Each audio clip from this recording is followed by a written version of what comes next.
All right, starting the stream. Make sure I update the caption. It's Friday, October 14. Should be going live here any moment now. 6 seconds. In about 7 seconds, we should be online. Sound check. Sound check. Looks like we're live. Good morning. It's October 14, Friday, 7:30 a.m. here in New Hampshire. It's supposed to be a cold day. Not looking forward to the coldness. The summer was all too brief. So, let's see. What are we doing today? What did I do yesterday? Let me look at my quiver note. Oh, yesterday was... I was trying to get some coding done. It was a very frustrating day of implementing new features on old code that didn't work on the new system. And although this was supposed to be a quick port, it's not turning out to be quick at all. So it's like able to actually maybe work on it like 2 or 3 hours at a time before I go nuts. They have to take a break and go back to it. But I think I'm over the hard part now. Just understanding what's going on with this old code. What did I do yesterday? Let me take a look at my habits again. So yesterday, what did I do? Yesterday did I do a music project? I didn't write down what I did yesterday. So it was October 13th, Friday, Oct 14. Yesterday, I think I looked at... I need to get a better habit of this. I looked at the food project, I think. 1611 food projects. Yes. So the food project is trying to figure out how to purchase food, eat well and nutritiously and mindfully. So my friend Kit is helping me with this. She got a whole bunch of a box that will be similar to stuff that I have here, so we can try to figure out how to make stuff with it and see how much it ultimately costs. It's an interesting experiment for me, anyway. But looking at the global continuity, yesterday I did the food review, food project review. I think that's what I did yesterday. I guess I could just look back at the stream and see what I did. But, oh yeah, I soaked beans. That's what I did. So I should take a look. I actually put the beans over there. Let me bring those over. So, move this camera over here. Get that prepared. Zoop. So yesterday I put these beans in this pot. I just took this out of the refrigerator. I'm gonna look at them for the first time. It's kind of dark in here, so I'm not sure what I can do to fix that. I go over here. Maybe that'll help.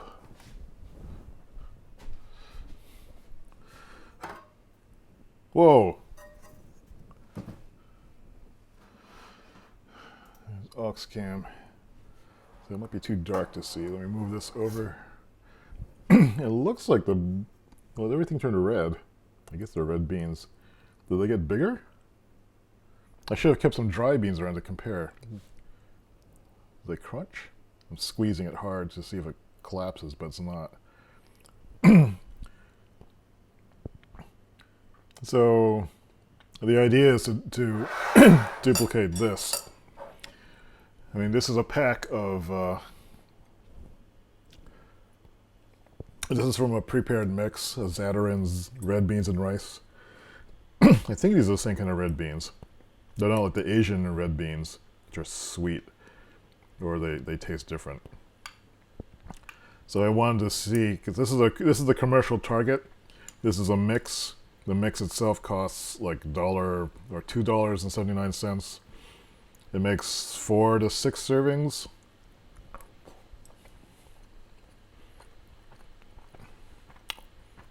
I can taste.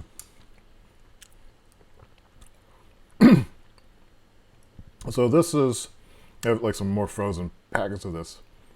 But the idea is to turn this into something that's like this.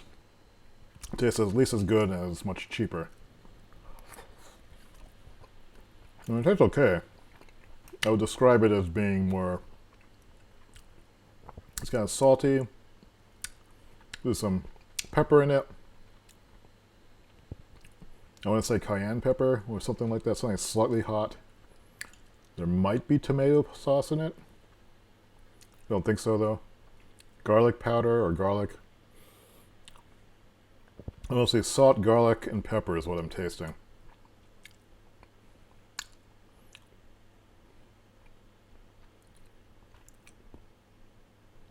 That's about it. And so, salt, garlic, and pepper.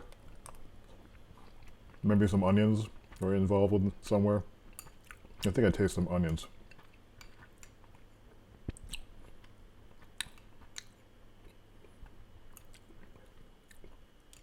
But I should have the ingredients to like recreate at least the bean base. So what they'll do is, I guess I'm supposed to rinse this and then cook it for a couple hours. And we'll see what that looks like tomorrow. So that's what's going on with that.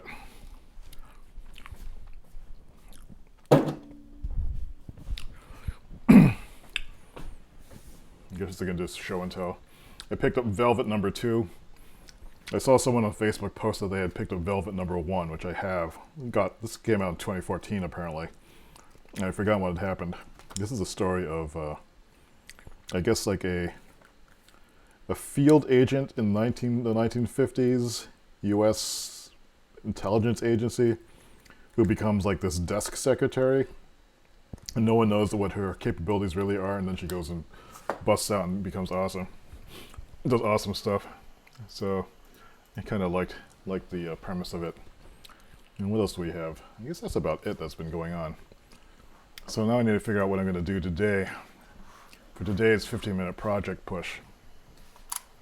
What time is it now? It's 7:37. We're 7 minutes in our session.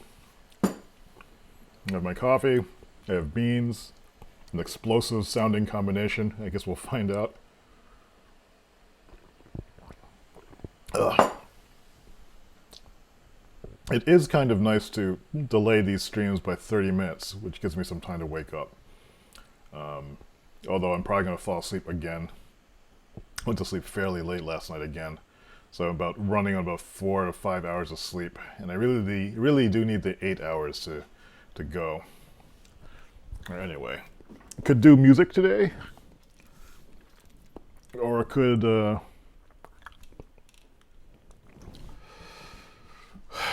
work on the nerd project. Let's see what projects we have here. So over here, JavaScript game that's related to work now, so I don't want to do that in the morning. The music project, last I left off on that was what? No, it's I had to look back here. The last music project I did, RMS. This is also RMS, Research Management Project. This is Music Project. The last one I did was October 12th, it looks like. And it was Music Fragments. Food. What are we doing today? I guess we'll do the Music Project. Because I'm not feeling particularly musical, but it's been interesting to force myself to do it and see what happens. For some reason, early in the morning, I'm not feeling musical at all. It tends to be a late at night, singing in the shower kind of thing. And I've noticed that singing in the shower is a lot different than trying to sing out in the open because you don't have the shower noise drowning out all your mistakes. And the acoustics in the shower are much better. So your voice sounds more present.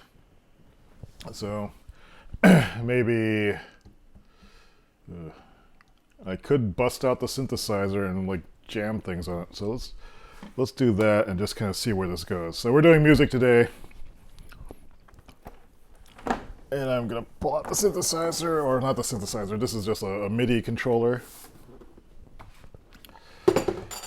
And which I can play notes on. There's this book over here. Let me grab,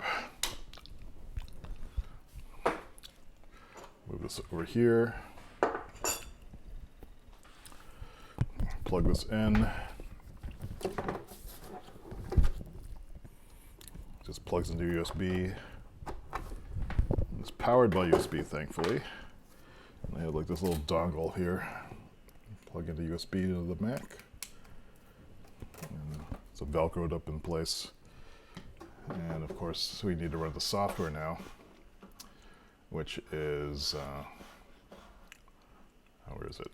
Reason, boom. I need headphones. Where are the headphones?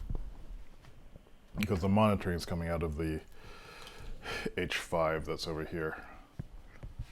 Let me load the song. Last one I did, I think, was this session.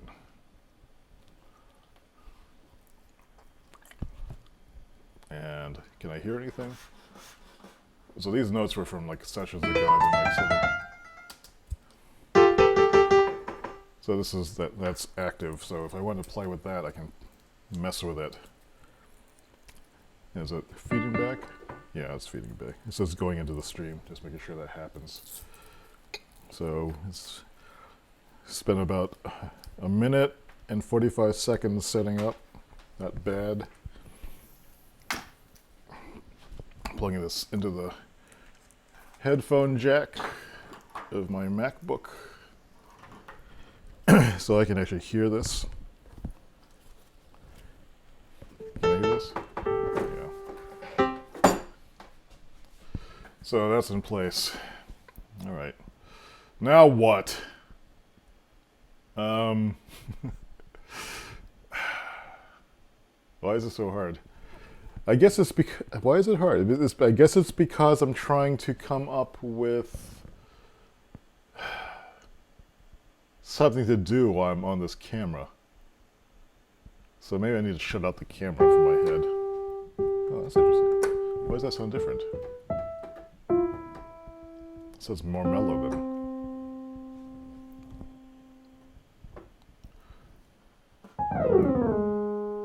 It sounds kind of filtered. It's muffled. Why is that?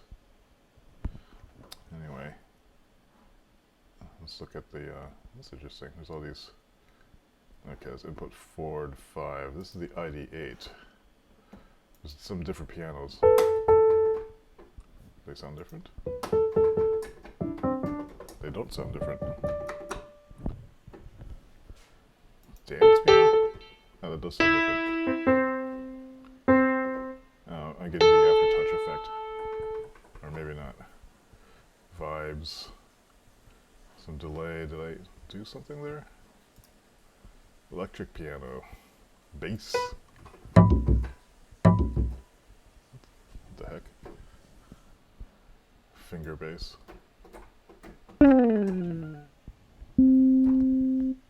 Oh, okay. The finger bass is the... I think it's transposed too high. There's essential. You can hear the tuning though. Samples we played at, but it's too weird.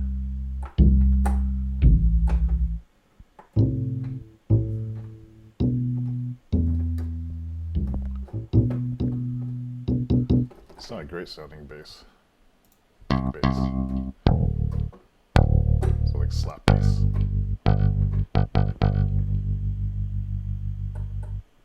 I don't know, I'm not really feeling any kind of inspiration here.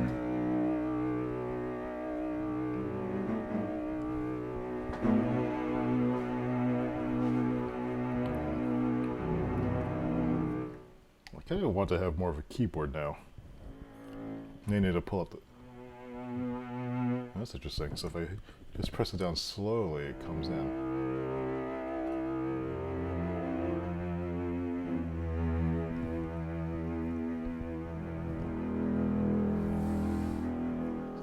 ominous sounding. What's a small section?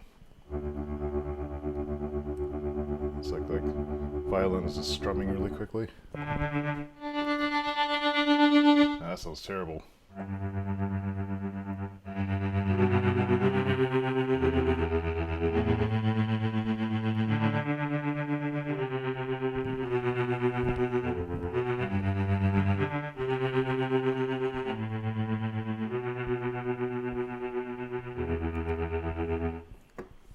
I was just picking out intervals on this. Or trying to pick out intervals. So like, so if I'm in the key of C, or like just the white keys, it's kind of easier to pick out the intervals. Or is it? I guess it depends where you start. With C, 1, 2, 3.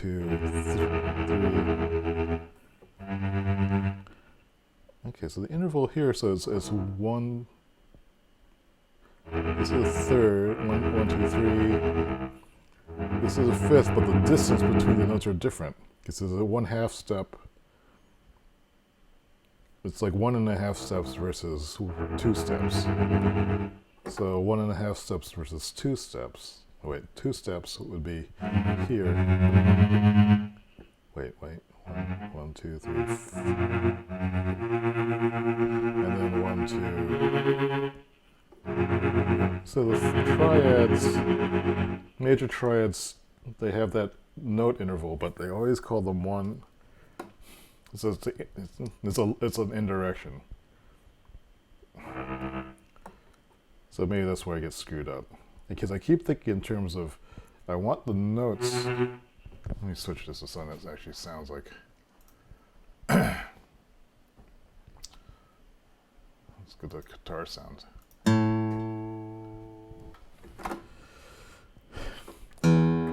What I ultimately want to do is be able to like know what note makes what sound.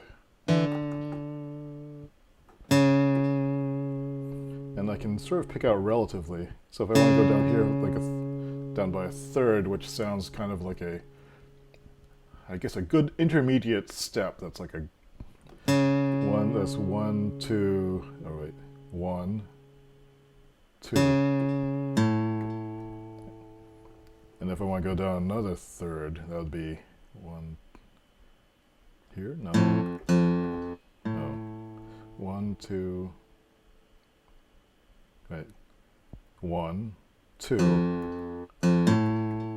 That's interesting. If we go up, that feels like. There's a weird, interesting relative thing that's happening. If I was going down, so.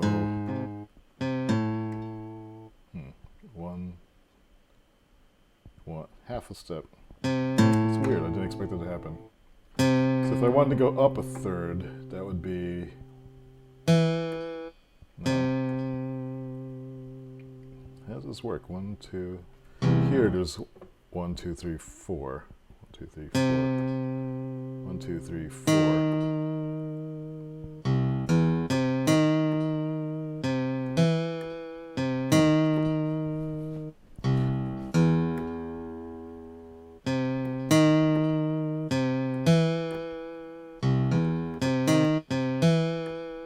How come I counted a different 1, 2, 3, 4. 1, 2, 3, 4. And this would be. So I started here. 1, 2, 3, 1, 2, 3. So maybe counting in numbers of half steps are the way to go. So what am I learning here? Let me make a note. What I'm discovering, I'm counting up and down by what sounds like a major third, but counting in steps, which is different than counting an interval, which is numbered by note number within a key.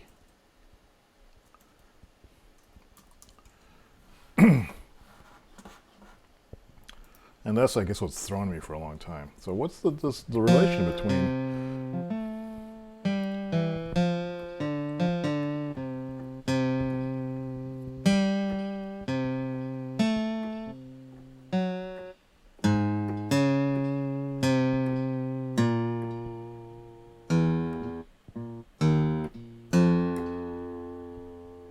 One, two, three, four.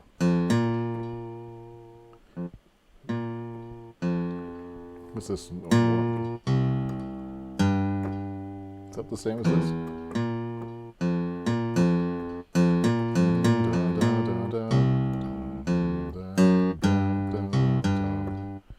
One, two, three, four, five, six. Wait. 2, 3, 4, 5, 6, 7. It's like 7 half steps. And this was what? 1, 2, 3, 4, 5, 6, 7. And from here it's...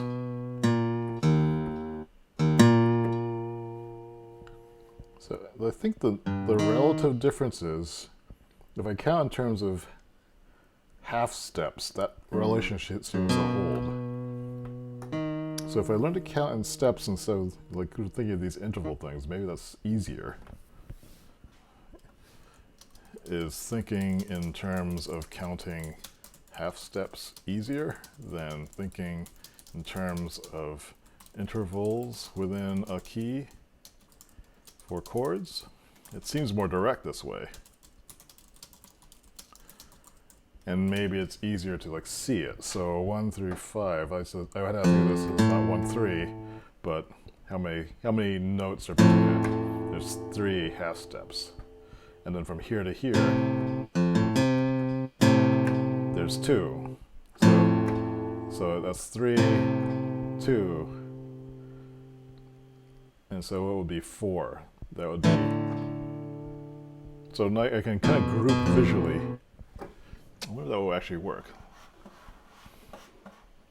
So if I'm looking here at the keyboard, 1, where's C? C is 1, 3, 5.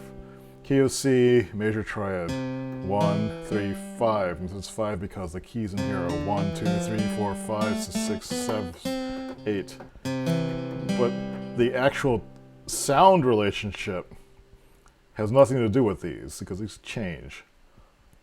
Because you need to know what notes are in this key. You need to know you're in the key of C, so you can actually pick out the major triad in the key of C. But if I'm interested in just the relative sound here, I'm looking at between the number of steps here. Between these 2 keys, there's 3 keys. If I remember that, and then if I need to go up 1 more, there's 2. So 3 and 2 would give me that. So then I would be able to go, or if I'm starting here, that says 3, and then 2 would be here. And so that's another major. Is that a major if it's... I don't even know what key that is. So if I started from, let's see, C is here. If I started here, E, which is now has this weird step thing happen. So I need 3, and then 2. So this is the note relationship I'm interested in. So 3, 1, 2, and then 2. That seems much easier. I suppose the simplification is once you become noting these note relationships. Is that if you know you're in C, then you know what notes you can play in it. But that might be something I learn later. So, okay, that actually seems to work. Okay, that's kind of exciting for picking out intervals. Or picking out jumps between notes that I want to intuitively feel using keys and intervals. That's more of an abstraction for advanced musicians. It's kind of like knowing how to count in hexadecimal. So we didn't get to sing anything today, which is maybe good. I feel like I should sing my way out now. So what can I sing? One thing I was noticing in the shower today was one, it's easier to get the note that I want if I close my eyes, because I think the visual processing takes away from the listening processing. And then also I noticed that if I'm trying to jump up and down these notes, which is kind of the thing I'm trying to figure out, it's hard to hit them. So if I'm trying to go from ba, which is, I don't know what key it is. Maybe we'll see ba. I don't remember. Let's see. If I said like da, that's whatever this one, da. Let's see, because I just heard it probably. But if I'm trying to go up and down things, so ba ba ba ba ba, and I can hear it wavering, and not hitting it exactly. Ba ba ba. So right there, I just screwed up. Ba ba, and I'm like ba, and hunting around for the starting point, which I guess is interesting because at least I know where I want to hit. Ba. But in those first few moments of the singing of the note, I don't know where it starts. But I'm also noticing I'm using this hand to try to do it. So, ba, ba, ba, ba, ba, ba. And if I focus on where I'm putting the finger, for some reason, I think I can hit it. So if I go, okay, ba, ba, ba, ba, ba, ba, ba, ba. So like that second to last one, I didn't know where to, I guess, put my throat. So when I'm moving my hand up and down, it's like I can imagine this being something in my throat, like a little lever or control. Ba ba ba ba ba ba ba ba ba. And so that seemed cleaner. It could have just been that time though. Ba ba ba ba ba ba ba ba ba. And I know so when I move it in and out, it seems to correspond to, kind of where my vocal cord is. So if I'm holding it in, ba, it's like I'm holding more tension, and then rather if it's out here, it's ba. And so it ends up being this kind of swirling motion. I'm not sure what's up with that, but it might be interesting to play around with and see, no pun intended, see where, how that works out. I was watching this video on this opera singer. Let's see if I can find it. Close this down. Don't save this document. Let's go to the desktop mode. And this opera singer video. YouTube, opera. Wait one. Opera singer MRI. Yeah, this looking inside. There's like a million of these. I think this is the original one. Let's skip the darn ads. I don't know if this is playing. And like I was just watching, like all the. I had no idea there was so much movement going on. So this is like some male opera singer. And you can see where his throat is, I guess, down here. Well, you see where his throat is. That must be the top of his esophagus, or opening up. Sometimes it opens, sometimes it doesn't. This is his tongue. And the back of his throat actually seems to be moving. So I had no idea that I could move my mouth around so much to affect the... Yeah, I just thought you just sort of open your mouth and a sound comes out, but I guess you can control the dynamics of how the voice comes out by being aware of these spaces. I'm not sure what this thing is. Down here, there's like at the bottom, there's like it opened up. Oh, maybe that's what, breathing? Anyway, just sort of being aware of a range of motions and aware of controls within one's body, I think makes for an interesting awareness to have. So now that I'm aware of that, so I can figure out where the vocal production is happening, and maybe play around with voices that way. That might be a fun thing to do for a future music session. But it's 8 o'clock. That means this morning session is done. And I guess I learned some stuff. Let me just make sure that I updated my this thing. Major thirds. Yep. What I also looked at the MRI of opera singer. Noted that when I use my hand to... That's strange. When I use my hand to augment my previs of my what note I am trying to sing, note accuracy seems to improve. I don't know why that is, but it's interesting. There's like a correspondence between, for some reason, here versus here.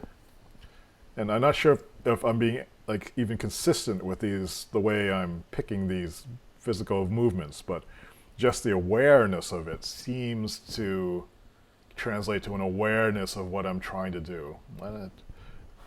It's an interesting, well, it's interesting. But anyway, that's the stream for the morning, Friday, October 14.